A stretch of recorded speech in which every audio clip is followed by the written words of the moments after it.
For a great cup of joe, there's one thing you should know. Your morning brew can also be playful. Buff Boy Brewing guys make the temperature rise, and you surely feel naughty when you swallow our coffee. If you want some real heat, give your mouth a fine treat. You will want some more, rest assured. Buff Boy Brewing, you can't get enough of. It's time for The Scribble, your weekly fix of celebrity chats, bizarre stories in the news, and basic random chatter with best-selling author and syndicated radio host Jeremy Bradley. Make sure your seat is in the upright and locked position and your barf bag is securely in place. Here's Jeremy Bradley. Thank you very much, Larson. Jeremy Bradley here. This is The Scribble. Thanks for tuning in at thescribbleshow.com and on SoundCloud and iTunes. Happy Super Bowl weekend, everybody. Should point out that we've got our coverage and our highlights from our Houston broadcasts at houston.jbonair.com. So check it out, houston.jbonair.com. I had some conversion therapy. I was turned into a cowboy when I was in Houston. So check that out, houston.jbonair.com. Now, another big story is Donald Trump, the President of the United States. Love him or hate him, mostly hate him from what I'm reading on Twitter every night. It's interesting because he likes to chime in about things that really are or should be irrelevant to a president, namely ratings for Celebrity Apprentice. Matt Iseman, one of the contestants on this season with Arnold Schwarzenegger, you know he's hosting the show now, Trump keeps chiming in on the ratings for the show, and it's interesting because if you hear these stories that when Trump was doing the show, he was telling executives and PR people, you know, give me the numbers, tell me where we're at. No matter what they told him, the show was 80th, 90th, 60th, he still heard it as number one. He saw it as number one. And so what's interesting is, you know, ratings don't lie. We can pull the numbers. So I'm looking. Last season, we had Lisa Gibbons on our show last season. You'll recall that. And in 2015, in millions, they had 6.31, 6.49, and they had a 4.61 million viewer rating night. By comparison, the new Celebrity Apprentice had 4.95 for the season premiere. So there was actually an episode of Trump's show that rated lower than the season premiere of the new Celebrity Apprentice. So it's interesting that he can throw those numbers around. Now, I'm also looking, and this last Monday was 3.71 million viewers, which is a season low and maybe a series low. We'll have to look into that one. But last season, the show ranked, for its 8 or 9 episodes that they did, it ranked 5th, 7th, 4th, 6th, 4th, 9th, 8th, and 5th. So it did not do better than 4th place for that night, in the week ratings. If you follow ratings, you understand. But for the night, anyway, they ranked 4th, 5th, 6th, 7th, 8th, and 9th. So, just putting it out there. As I mentioned, Matt Iseman, one of the contestants on this season. I like to bust his balls on Twitter. I do. He's become do I want to say BFF? I don't know. But he's joining us just in a few minutes to talk about Celebrity Apprentice and the competition. And, you know, he loves his Harry Potter, so I've got to ask him about that. It's going to be great. And you can always check out our live tweets from Monday night. You can follow along at Jeremy D. Bradley. That's at Jeremy, the letter D, and then Bradley, Bradley. And you can also follow Matt Iseman because we do have a good time tweeting up a storm Monday nights. Actually, I do it for The Bachelor and then also Celebrity Apprentice. So Matt Iseman joining us on the line when we come back. Airfares go up and down more than planes themselves. Pricearazzi.travel has you covered when flight prices change on Expedia.com. If the prices drop, you'll be sure to know about it.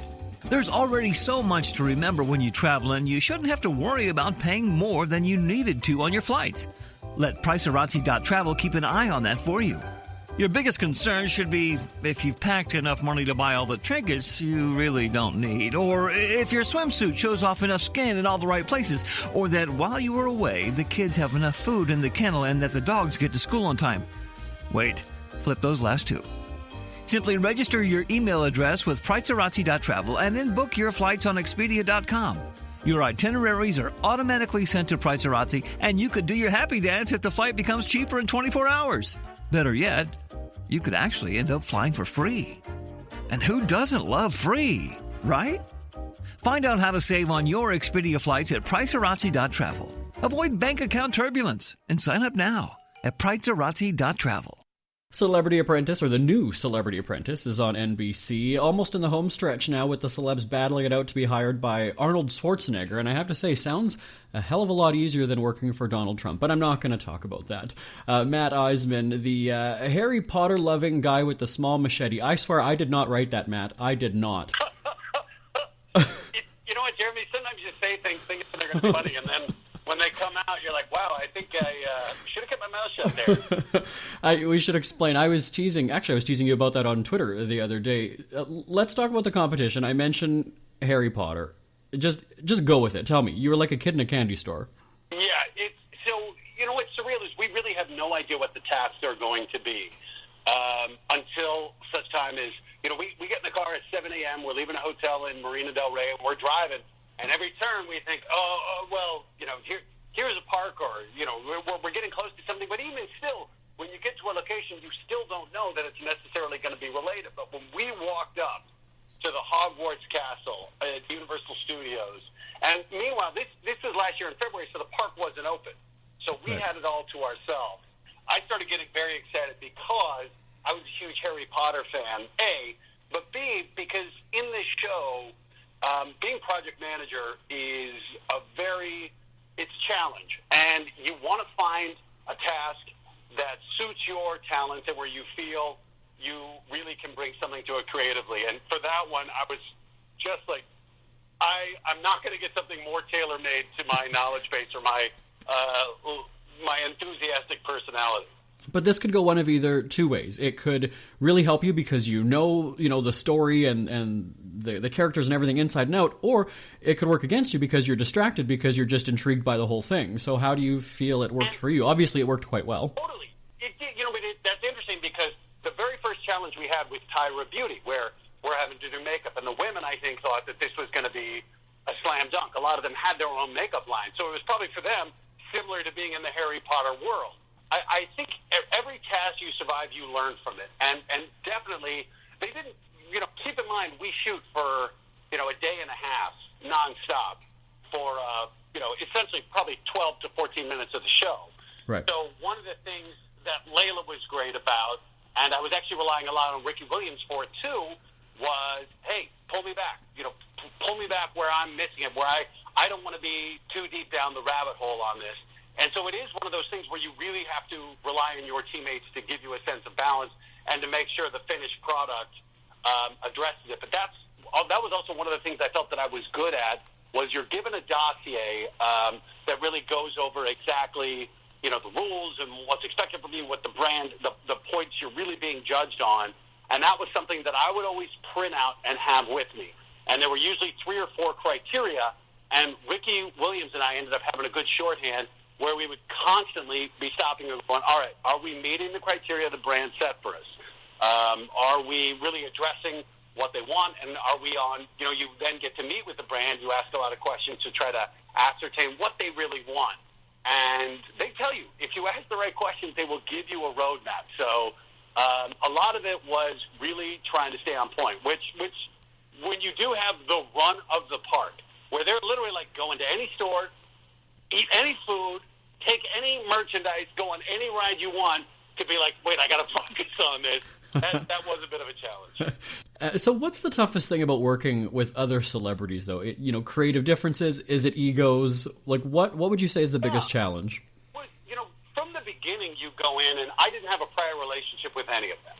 But I was a fan of just about all of them. And, I understood that Ninja Warrior is a big show, but I'm not a big celebrity. I remember since high school being a fan of Vince Neil and knowing Boy George and remembering who Ricky Williams was.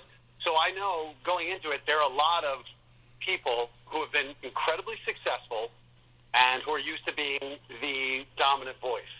And, I think for me, there was just a lot of trying to be a team player, which was kind of, I think, the best strategy I had, or the only strategy I had, was I'm not going to pick any fights. I'm not going to try to be the dominant one. What I'm going to try to do is to be a value add. And to whoever is project manager or whoever I'm working with, trying to make them as good and effective as possible so that I'm not the one who has a target on my back. But it's You saw it.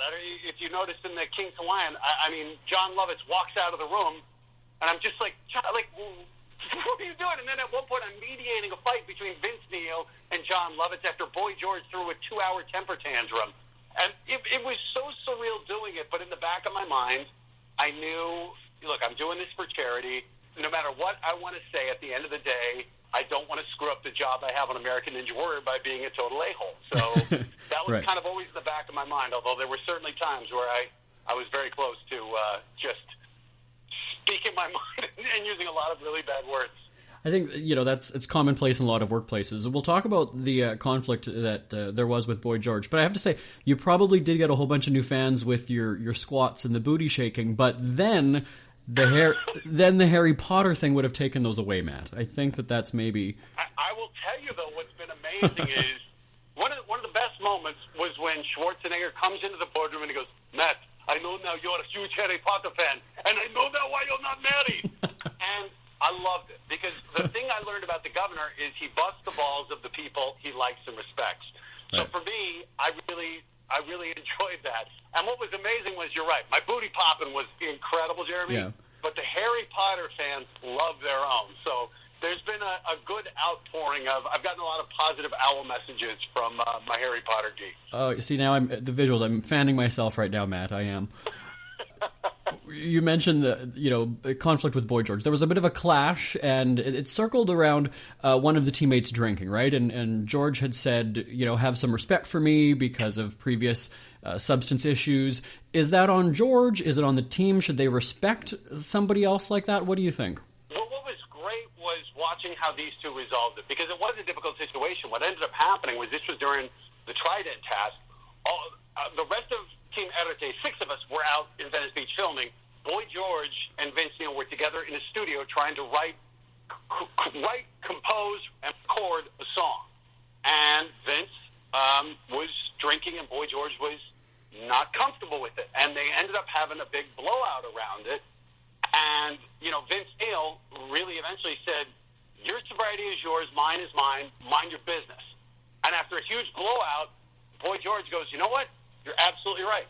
And that was it. And it was amazing to see how they had this blow up in the boardroom, and by the time we got back to the war room, a 15-second, 30-second walk, they were back arm in arm, and they moved past it. And I think that was one of the differences that the guys' team has had over the women's team, is that we've had blow-ups, we've had disagreements. We were just able to move past it a little more quickly and then continue to focus on the work. Well, we'll talk about the men's and the women's teams in just a second, but I want to touch a little bit more on this because there were tabloid reports that it almost came to physical altercation at one point. Is that what happened?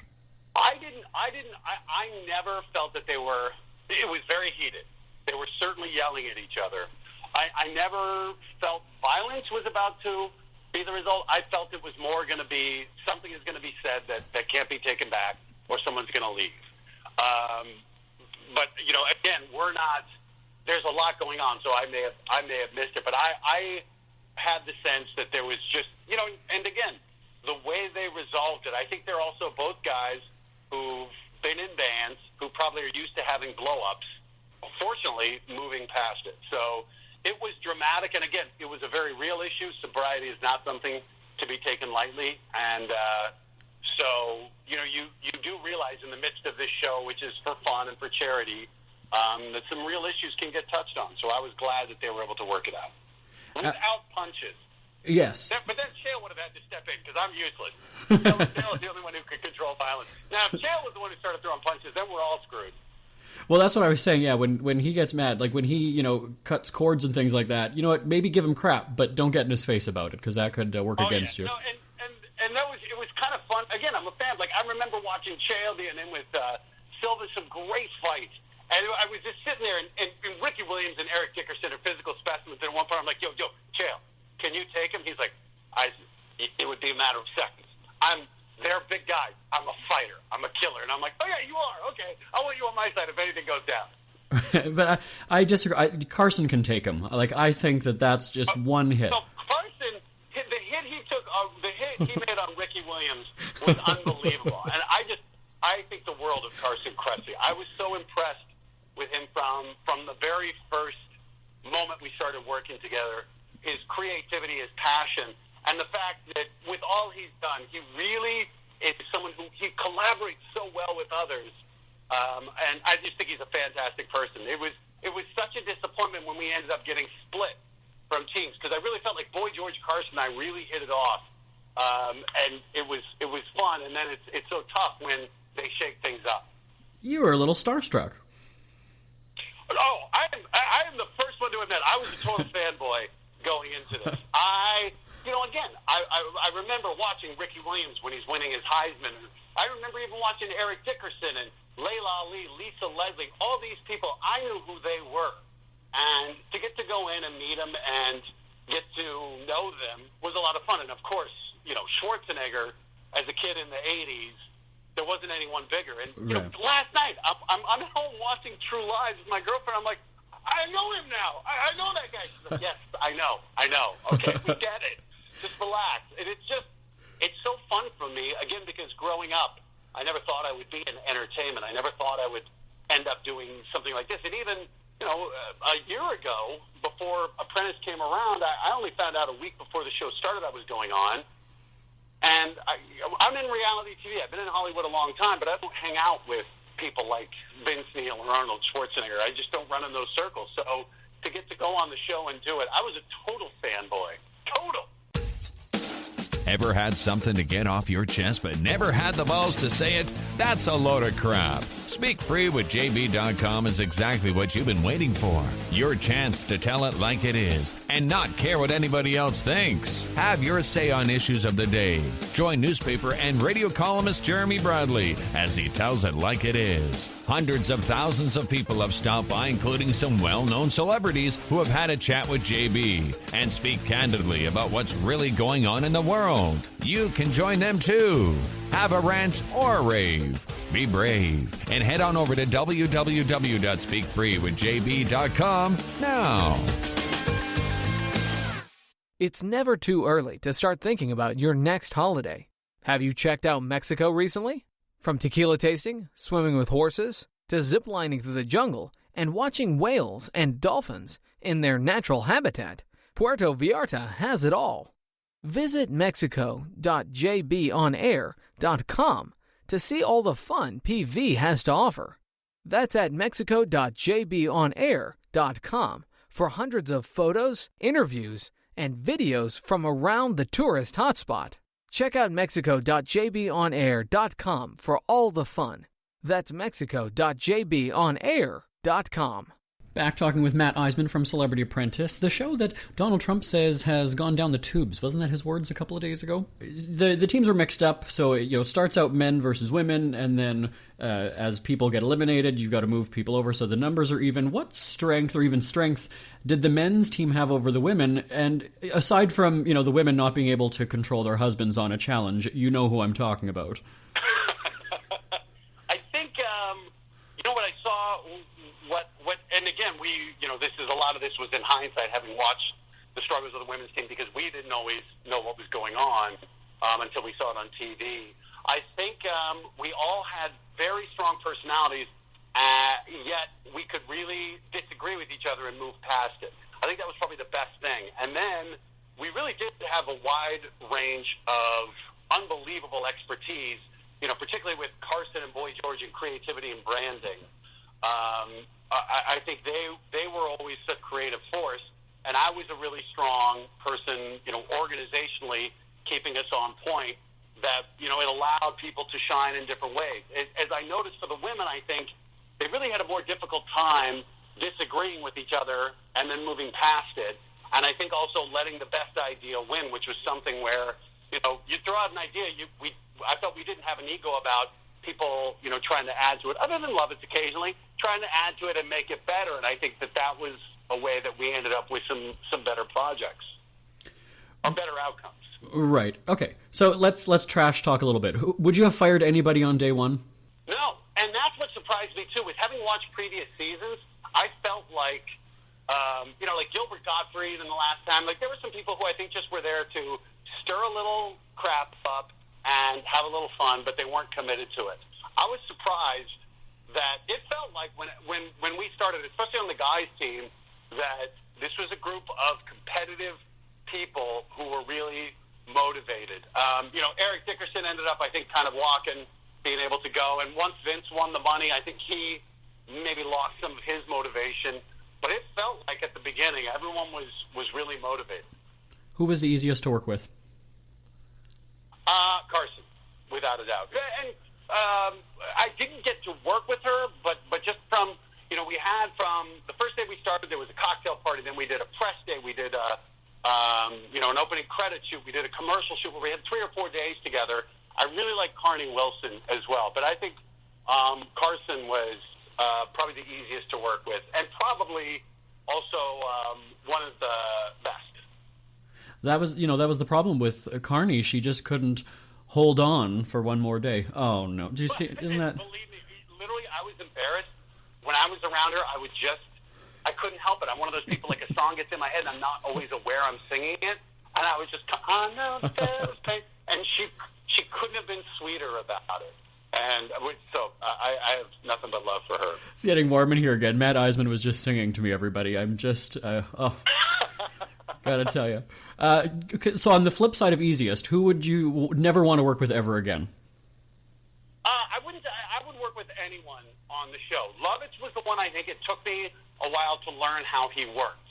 And again, he's a guy who's a unique, neurotic, comedic mind who I think he was the one who initially really is most protective of his idea, so he would kind of fight you. And I think, when I was project manager, I really felt that. But I realized in the end that's just kind of how he works. And once I learned that, it made it a lot easier. So I'm thinking about this. I think I would work with any of them again, particularly if you find a project that they were really passionate about. Oh, and so finally, then, not that we don't talk politics on this show, but who would you rather work for, Donald or Arnold?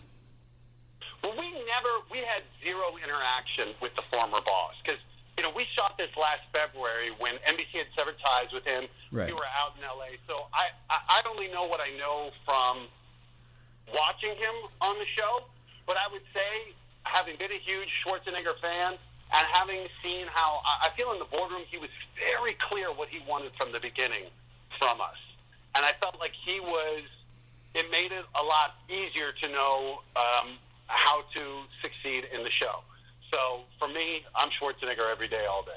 So are you guys tight now? Are you texting him? How close is the relationship? I don't have his number, but I am supposed to go to Miami this weekend for a horse race, and he's going to be there. And he passed along the invite. So this is one of those moments where, look, when I went on the show, I think celebrity. Some people would have put it in air quotes. This could be one of my first real celebrity moments going this weekend to hang out in Miami with Arnold Schwarzenegger. So what you're saying is there's a chance of at least 1 or 2 selfies being posted on social media. There's a chance. Oh, you know how hard? I've already got 4 selfies with him, and literally every time I'm around him, I'm having to just remind yourself, act like you belong, stop taking selfies, stop quoting Arnold to Arnold, just pump the brakes, Iseman, and act like you're normal. He doesn't have Harry Potter status, though. That's the thing. Just tone it down a little bit.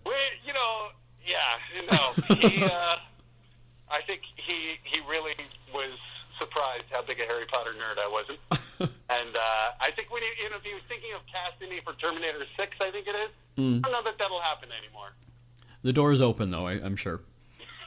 But if there's, for Harry Potter Fantastic Beasts, the sequel, I'm ready, J.K. Rowling. Come on, cast me.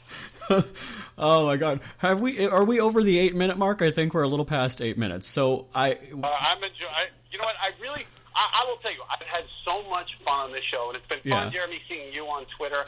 I had such a great time interacting with people who are watching the show, and for the most part, it's been fairly positive, and whatever. I always appreciate hearing people's opinions on it, but it really has been fun. Having done this show a year ago, now finally getting to, we haven't seen it, so we're experiencing it with everyone, and that's really kind of fun to do on social media. I have to say, live tweeting during shows, it brings a whole new element to watching TV because you can, you're interacting not just with somebody sitting on the couch beside you, with people all over, and it's hilarious. Yeah, and it's interesting to hear people who, agree with you and or disagree, and and to just, see what people think of, because, we only know it from our point of view, so it's interesting to hear what other people think. Well, and what's interesting is that with media, we get the screeners sometimes. We'll see the episode before it actually airs, and so I'll be honest, there's times when I'm hammering out a bunch of, we pre-tweet, we pre-schedule some of the tweets, and then I'm thinking, you know what? I'm going to take that one back. I don't want to have my fate like an SNL writer, I just got to dial it back a little bit, because I'm quite critical. It's interesting. I will tell you that's another thing that's interesting, too, is I tend to be a fairly positive guy, but you are right that it's interesting as someone, who's done stand-up comedy and who likes to be on social media, you do think before hitting send down, don't you, that something you're just taking completely out of context that was meant to be funny, and sometimes there's no tone, there's no setting, and people just assume the worst, which is it's unfortunate, because I feel like I love to bust balls. I like when people are joking. I love the people who are sarcastic. I love the people who are enjoying it. So it's, I appreciate it all. We do it with love. That's what we're doing. That's the thing. Well, you know what? As long as people are watching the show, I'm happy. That's really what we appreciate, because it gives us an opportunity. And at the end of the day, I've already raised $100,000 for my charity, the Arthritis Foundation. So it's been an awesome experience. Well, and that's what they say, right? As long as people are talking about you, it's good. As soon as they stop talking about you. Well, you know what? It is. You realize, you see, the Kardashians, the secret is it's better to be loved or hated than, apathy is not, the opposite of love is not hate, it's apathy. And when you're in entertainment, if people are apathetic about you, you're probably not going to have much of a career. Are you keeping up with the Kardashians? Is that what you're saying? I don't watch the show, but here's the other thing I say, too, is it's not necessarily my cup of tea, but anyone who's sustained a career as long as they have, I have respect for it. Because whatever they're doing, people are responding to it. And they have managed to keep themselves relevant and build a massive empire on it. So from a business point of view, as an entertainer, I'm like, whatever they're doing, the audience is responding to it, and they can't get enough of it. So it's one of those things, like, we can all say we don't like it, or we can say I would prefer a higher brow entertainment, but people like what they like. And ultimately, in this business, the market determines, whether a show succeeds. So it's one of those things, like, you can stick your head in the sand over it, or you can also try to say, well, what lessons can I learn from what they're doing? I mean, I don't think I'm going to be sending selfies of my ass with a champagne glass on it, but figuring out they've done something to make people interested in them, so I salute them. Could you do a picture like that and just send it? That's the kind of, when I do it, people, then like my account gets banned. It's obscene. It's not art. I won't tell anyone. Yes. And we're going to be watching the new Celebrity Apprentice. It's Monday nights on NBC. Follow Matt Iseman, by the way, on Twitter, because it's a great time. And thank you so much for joining us. Appreciate it. Always, Jeremy. Appreciate it. I'll see you on Twitter, bud. Sounds good. Isn't it crazy that you wait for payday, but before you know it, you're strapped for cash again? It's time to stop blowing your money and become a smart spender with the book, The Official Guide to Being an American Cheapskate, at cheapskatebook.com. Learn simple ways to cut costs at home every day and during special times of the year. Don't go broke at Christmas. Don't remortgage the house for a fancy vacation. The book is filled with tips to save you money throughout the year. Check out the best-selling book, The Official Guide to Being an American Cheapskate, at cheapskatebook.com or on Amazon and iTunes. Who are the Kardashians feuding with now? What did that little thug Justin Bieber do this time? Who's getting hitched? And who's headed for Splitsville? Hear the latest celebrity news and gossip every day on Entertainment Wrap-Up. The good, the bad, the ugly, but mostly the ridiculously hilarious. It's all recapped in this daily segment at entertainmentwrapup.com. Have a laugh at the expense of the rich and famous when they take themselves way too seriously. It's 3 minutes of time-wasting fun at entertainmentwrapup.com. Check out Entertainment Wrap-Up at entertainmentwrapup.com. Brought to you by Speak Free Books. We hear you chirping. Get scribbling. Tweet up the Scribble at The Scribble Show. Join the discussion with Jeremy Brathy. It's all going down right now on Twitter at The Scribble Show and at thescribbleshow.com. Thank you very much, Larson. And again, thank you to Matt Iseman from Celebrity Apprentice. Again, it's Monday night on NBC. Follow along on Twitter because we do have a good time. It really does take watching TV to a whole new level. As I mentioned with Matt on the phone, it's so interactive. And I actually end up having to go back and watch some shows again because I missed it because I was tweeting and not paying attention. It's like I'm hearing it. I'm hearing what's happening on the television, but not seeing it and not actually internalizing it. I'm just immediately, my thumbs are reacting and responding. And maybe that's not the best thing. Sometimes I do kind of go, ooh, did I really write that? And often I'll get a text message from our producer, Bonnie Winters, who's like, yeah, no. So, anyway. Tweet regrets, maybe. Is that a website? We'll have to get that. I will talk to you same time, same place next week. On the show next week, Kathy Lee Gifford and Hoda Kotb from the Today Show surprised me on our syndicated radio show. We're going to play you that segment when they called for my dog. My name is Jeremy Bradley. Talk to you next time. Bye-bye, everybody. Want more Scribble? Check out thescribbleshow.com for past shows, celebrity interviews, cheapskate tips, and more. That's at thescribbleshow.com and on Twitter at The Scribble Show. The Scribble is a speak-free media presentation. If you want some real heat,